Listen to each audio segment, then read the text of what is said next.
Hi everyone, this is RJ, and my single dad diary today is about the second half of summer. That's right, we are already at that point where we need to decide, okay, so many weeks left before school starts. I don't even want to say the word back to school. I want to talk about the remaining summer. And so I know I've done a couple of video blogs about this before, but one of the best things that us single parents can do is to block some personal time, some personal trips with each of our children, and to get them involved in the process of creating a vacation board. Well, at the beginning of the year, I sit down with each of my kids and we plan a vacation. I have about 4 to 5 vacations a year that I make. And let me define what a vacation means. That may mean that I can grab a weekend and maybe make it a 4-day weekend, throw in a holiday, depending on the visitation with the custody of my children. So we get together as an activity at the end of the year to plan out our vacations. So the vacation board, or my 2009 vacation board, looks like this. And as you can see, I've got the whole family involved. Yes, I even plan a vacation with my parents. So as you're looking at my board, I will share with you, I've got a dad trip planned, which is right here, and it's a beach. I have a trip right here with my oldest daughter, Alexa, her sweet 16 birthday party. We are traveling, father and daughter, are going to New York City. She's never spent more than 24 hours there, and I want to make it a trip to remember. And one of the greatest things about that trip, not only is it her sweet 16, but I'm honored to spend it with my daughter. So it's a father-daughter trip. It's our teen project, New York City, and I'm looking for sponsorship, of course. Anybody who's out there in the area, have a good hotel connection, send me an email, please.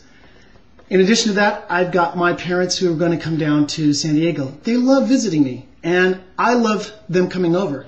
And what better way to enjoy the city? So I'm going to give them a full-on, non-tourist trip around San Diego and show her all my favorite spots. In fact, I'm going to take my mom and dad to Little Italy, which is a great place.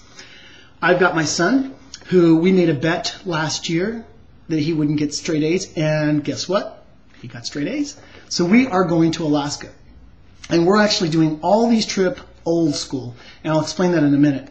And finally, I have Mia, who's turning 10 this year on 9/11, and we are going to San Francisco. And part of that trip includes us visiting a dear friend of mine, Rachel Sarah of SingleMomSeeking.com, and her daughter May. We're going to go visit them in San Francisco.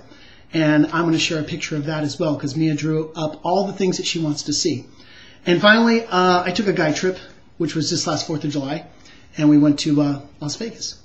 So all of this encompasses my family vacations, my personal vacations, what's left of the summer. Now, you probably ask, how did I do it? Well, for one thing, I didn't know this, and I'm happy to share with you, is I closed out one of my credit cards that had frequent flyer miles. The frequent flyer agreement says I have 1 year to use them. So all of my flights on all of these trips are already paid through the closing out of that account. Something you didn't know. When you close out a credit card, you still have frequent flyers to use, and you can use those miles. And as you can see, I'm using them on my trip.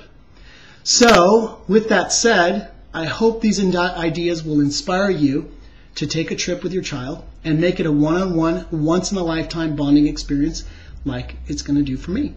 And I'll leave you with this last little picture of Mia drafting up the things that she wants to see when she goes to San Francisco. Thanks.